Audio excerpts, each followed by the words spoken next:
گل plaza میں لگنے والی آگ نے بہت سے خاندانوں کو غمزدہ کر دیا، قیمتی جانیں چلی گئیں اور لوائقین آج بھی صدمے میں ہیں۔ میں اس وقت موجود ہوں بلدیہ ٹاؤن کے اس گھر میں جہاں گل پلازہ میں کام کرنے والے دو بھائی کامران اور عدنان بھی آگ کی لپیٹ میں آ گئے۔ کامران اور عدنان میرے بیٹے تھے اور یہ گل پلازہ میں کام کرتے تھے۔ نہ کوئی ہمارا ساتھ دے رہا ہے، نہ کوئی ہمارے کو پوچھنے آ رہا ہے۔ یہ دو سہارا تھے ہمارے، جس سے ہماری روٹنگ چلتی تھی گھر کی۔ میں خود بین کا مریض ہو گیا ہوں، اپنے کینسر کا۔ اللہ کے سوا کوئی نہیں ہے ہمارا۔ آج یہ 7واں دن ہے لیکن کوئی اطلاع نہیں ہے۔ ایک پیس بھی مل جائے نا تو انسان کو تسلی ہو جاتی ہے، نماز جنازہ پڑھا دے۔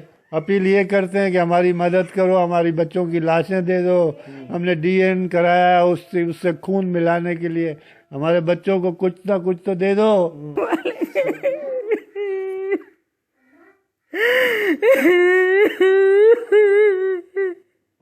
یہ چلے گیا، ہمارا کوئی سہارا نہیں ہے، کوئی مدد کرنے نہیں آ رہا ہے۔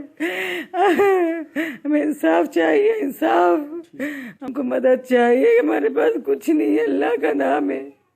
اللہ میرے بچوں کا انصاف کرو، ہمیں نماز جنازہ کروانی ہے۔ سب جا رہے، سب گئے، میرا داماد، میرا بھائی سب گئے ہوئے۔ کچھ پتہ نہیں چل رہا ہے، کچھ سراغ نہیں مل رہا ہے۔ ان کے بچوں کا کیا ہوگا؟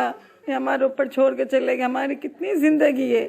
میرے دو بھائی 7 دن سے لاپتہ ہیں، ان کا ڈی این اے بھی دے چکے ہیں ہم۔ میں خود جا رہی ہوں، 3-4 دن سے مجھے کچھ نہیں مل رہا ادھر۔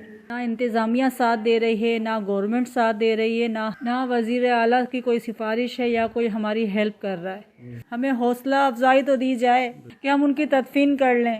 گل پلازہ کا یہ سانحہ صرف ایک عمارت کی آگ نہیں بلکہ سینکڑوں خوابوں کے جلنے کی داستان ہے۔ متاثرہ خاندان آج بھی انصاف اور مکمل تحقیقات کے منتظر ہیں۔ کیمرہ مین اشرف بلوچ کے ساتھ حیات بلوچ، وش نیوز، کراچی۔